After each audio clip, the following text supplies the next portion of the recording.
Twitter said Tuesday that no one is exempt from the threat of being banned for violating its rules governing abusive behavior, not even President Donald Trump. The social media giant has a sliding standard for heads of state and other controversy attracting people because what they say is inherently newsworthy. But that's not a blanket exception for the president or anyone else, Twitter legal and policy chief Vijay Gad told Politico. About 54.2 million people follow Trump on Twitter, inviting equally his opinions about public policy and the people and nations he loves to hate. Just heard Foreign Minister of North Korea speak at UN, the president tweeted nearly a year ago. If he echoes thoughts of Little Rocket Man, they won't be around much longer. That kind of direct threat could run afoul of Twitter's terms of service, even if Trump has nuclear launch codes and the legal authority to use them. In July he pointed his keyboard at Iranian President Hassan Rouhani and pressed enter. Never, ever threaten the United States again, or you will suffer consequences the likes of which few throughout history have ever suffered before. A month later he blasted former aide Omarosa Mangal Newman, who penned a tell-all about her time working for him, as a crazed, crying lowlife and a dog. Separately, he branded her wacky and deranged. Twitter CEO Jack Dorsey hinted to Politico that deciding whether to sanction the President of the United States for firing off abusive tweets would feature more art than science. Share this article, share 40 shares. We have to balance it with the context that it's in, he said.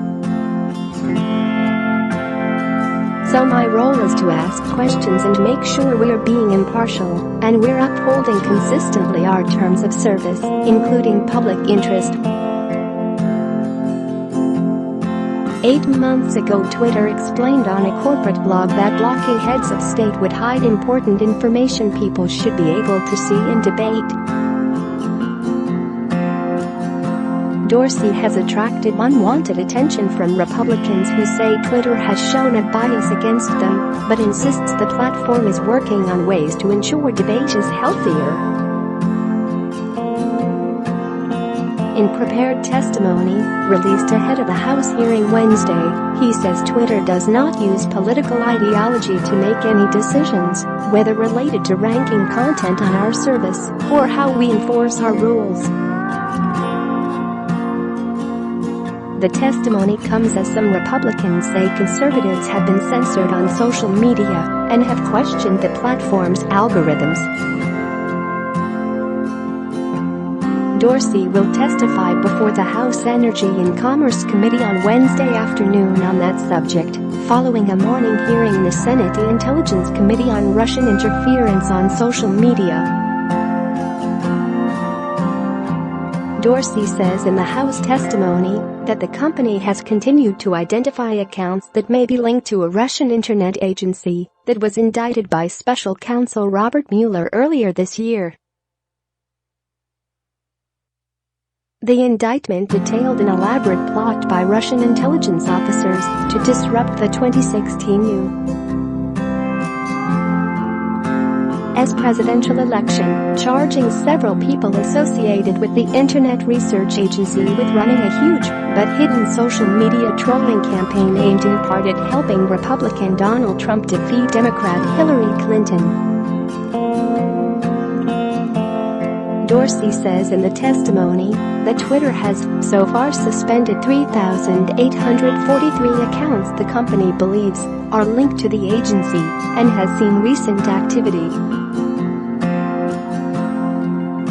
These accounts used false identities purporting to be Americans and created personas focused on divisive social and political issues, Dorsey said.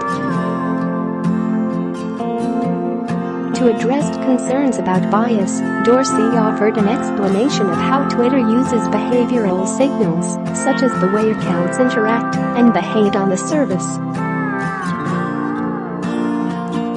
Those signals can help weed out spam and abuse. He said such behavioral analysis does not consider in any way political views or ideology. Dorsey said the San Francisco-based company is also committed to help increase the collective health, openness, and civility of public conversation and to hold ourselves publicly accountable towards progress.